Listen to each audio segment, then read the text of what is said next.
నాకు రేవంత్ రెడ్డి పరిస్థితి వాళ్ళ చూస్తుంటే నాకు ఇప్పుడు పంచతంత్రంలోనే ఒక కథ యాదికి వస్తున్నది. ఓ నక్కకి ఊర్లో మన అడవిలో ఆహారం దొరకక ఊర్లోకి వచ్చిందట. ఊర్లోకి వచ్చి అది దోబీ ఘాట్ల దగ్గర తిరుగుతున్నది. తిరుగుతూ తిరుగుతూ అక్కడ వాళ్ళు తెల్లబట్టలకు నీలిమందు వేస్తారు కదా, ఆ నీలిమందు కలుపున్న తొట్టిలో పడ్డది ఆ నక్క పోయి. పడంగా దానికి మొత్తం నీలం రంగు అంటుకున్నది. ఆ నీలం రంగుతున్నది అడవిలోకి పోయింది. పోగానే అడవి జంతువులన్నీ ఇదేదో కొత్త జంతువు అనుకొని భయపడ్డాయి. ఎందుకంటే నీలం రంగులో ఉండదు కదా నక్క, ఇదేదో బ్లూ కలర్లో ఉన్నది, ఇదేంది అని చెప్పి అన్నీ భయపడ్డాయి. భయపడంగానే ఆ నక్క కూడా ఇదేదో మంచిగా ఉందని చెప్పి, నేను దేవుడు పంపించిన దూతను, నేను మీ కొత్త రాజును, మీరందరూ ఇవాళ నుంచి నేను చెప్పినట్టు వినాలి అన్నది. అంటే పాపం అన్ని భయపడ్డాయి. అన్ని జంతువులు ఈ నక్క చెప్పినట్టే వింటున్నాయి. ఇక అది ఇష్టం ఉన్నట్టు తిడుతున్నది, పండబెట్టి తొక్కుతా చీరుతా లాగులో తొండలు ఇడుస్తా అది ఇదని దాని ఇష్టం ఉన్నట్టు తిడుతున్నది. దాని ఇష్టం ఉన్నట్టు అది తిడుతున్నది. బానిసత్వం చేయించుకుంటున్నది వాటన్నిటితోని కూడా. అవి పాపం ఆహారం సేకరించి తెచ్చి దీనికి పెడుతున్నాయి. బాగా తింటున్నది, దుక్కలాగా తయారైంది. చివరికి ఏమైందంటే ఇక దీని పీడ పడలేకపోతున్నాయి, దీని పీడ ఎట్లా విరగడవుతుంది రా అని ఎదురు చూస్తున్నాయి. ఒకసారి సభ పెట్టింది, ఇవాళ అసెంబ్లీ పెట్టినట్టే. సభ పెట్టి అన్నింటిని రమ్మన్నది. రమ్మంటే అన్నీ వచ్చినాయి.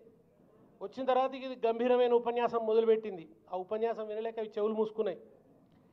ఎట్లరా బాబు దీంటి విముక్తి అనుకుంటుండగా మెల్లగా వానవడు షురువైంది. ఆ వానకు మెల్లగా ఏమైపోయిందంటే ఈ నీలం మందు మొత్తం కరిగిపోవడు ప్రారంభమైంది. అప్పుడు జంతువులన్నీ కూడా తేరిపార చూసే వరకులా దాని అసలు స్వరూపం బయటపడ్డది. మరి నీకు ఇది నిన్నటిదాకా మనం చూసిన నక్కనేరా,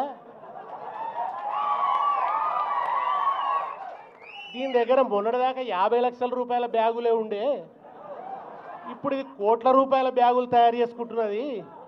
ఈ కోట్ల రూపాయల బ్యాగులు చేసేదాన్ని చూసి మనం ఇంకేందో అనుకున్నాము.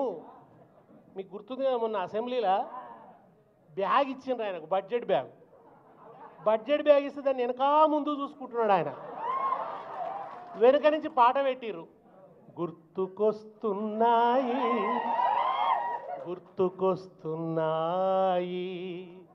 ఎదలోపల ఏమూలనో నిద్రించు జ్ఞాపకాలు గుర్తుకొస్తున్నాయని పెట్టిరు మనోళ్ళు, కరెక్ట్ పెట్టిరు. అట్లా నీలం రంగు కరిగిపోగానే జంతువులన్నిటికీ అర్థమైపోయింది అది నక్క అని. ఇక తర్వాత ఏం జరిగిందో నేను చెప్పాను మీకు. ఇవాళ రేవంత్ రెడ్డి రంగు కూడా అట్లనే కరిగిపోతున్నది. ఎలక్షన్లకు ముందు నీలం రంగు వేసుకొని వచ్చిండు ఆయన. ప్రజాపాలన, ప్రజాస్వామ్యము, భావ ప్రకటన స్వేచ్ఛ అని పెద్ద పెద్ద మాటలు మాట్లాడిండు. వీళ్ళు చెప్తే అవన్నీ కూడా నోటికి బట్టి మాట్లాడడం మొదలుపెట్టిండు. కానీ గద్దెనెక్కినాక తన అసలు రంగు బయట పెట్టుకుంటున్నాడు. దుక్కులు దున్నే రైతు చేతులకు బేడీలు ఎందుకురో అని పాడుకున్నాం. ఇవాళ విత్తనాలు వేసే రైతు చేతులకు, దుక్కులు దున్నే రైతు చేతులకు, పంటలు తీసే రైతు చేతులకు బేడీలు వేసి దుర్మార్గంగా లాకప్ హింసలు, మా భూమి మాకు ఉండాలన్నందుకు, మా భూమిలో మేము వ్యవసాయం చేసుకొని బతుకుతాం. నిజానికి ఆయనకు ఫార్మా కంపెనీలు పెట్టేటందుకు బోలెడంత భూమి హైదరాబాద్లో ఉన్నది. కానీ ఆ హైదరాబాదును కాదని లగచర్ల మీద పడ్డాడు. కానీ లగచర్లలో ఉన్నది లంబాడి బిడ్డలు. ఈయన లొంగదీస్తే లొంగే రకాలు కాదు. లంబాడి బిడ్డల శక్తి ఏందో, శౌర్యం ఏందో చూపిస్తే తట్టుకోలేకపోయిండు. ఆ కసి మనసులో పెట్టుకొని అర్ధరాత్రి ఊరు మీద పడి తీసుకుపోయి లాకప్లో పెట్టి 3rd డిగ్రీ హింసలు ప్రయోగించిండు. 3rd డిగ్రీ హింసలు ప్రయోగించడే కాక జైల్లో పెట్టి 40 రోజుల నుంచి విడుదల చేయక ఒక నియంతృత్వ పరిపాలన చేస్తూ రాక్షసానందం పొందుతున్నాడు.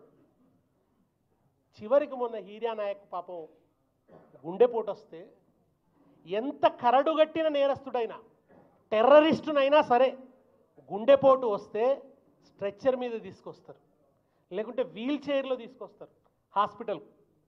ఒక మనిషికి గుండెపోటు వచ్చినప్పుడు, ప్రాణాపాయ స్థితిలో ఉన్నప్పుడు దవాఖానకు తీసుకొచ్చినప్పుడు ఒక స్ట్రెచ్చర్ మీదో వీల్ చైర్లో తీసుకొస్తారు. అది కనీస మానవ హక్కు.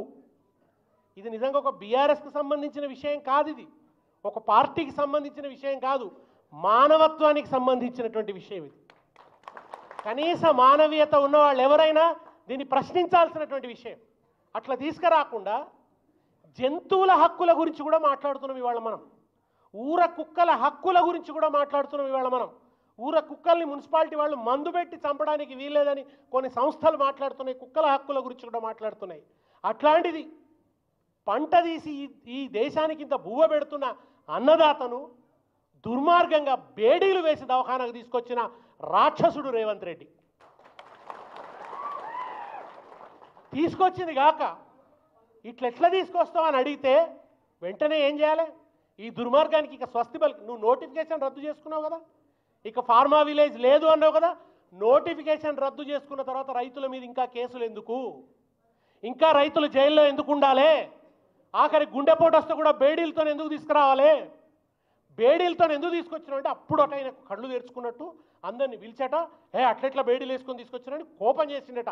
పత్రికల్లో పెద్ద పెద్దగా రాయించుకున్నారు. ముఖ్యమంత్రి గారు ఉగ్ర రూపం ఇట్లా జరిగిందన్నాడు. లాకపులో పెట్టించింది నువ్వు, గుద్ది చంపుతున్నది నువ్వు, 3rd డిగ్రీ ప్రయోగిస్తున్నది నువ్వు, జైల్లో పెట్టింది నువ్వు. నీ పాలసీ ప్రకారమే వాళ్ళు బేడీలేసి తీసుకొచ్చిండ్రు, మళ్ళా నువ్వే నటిస్తావా?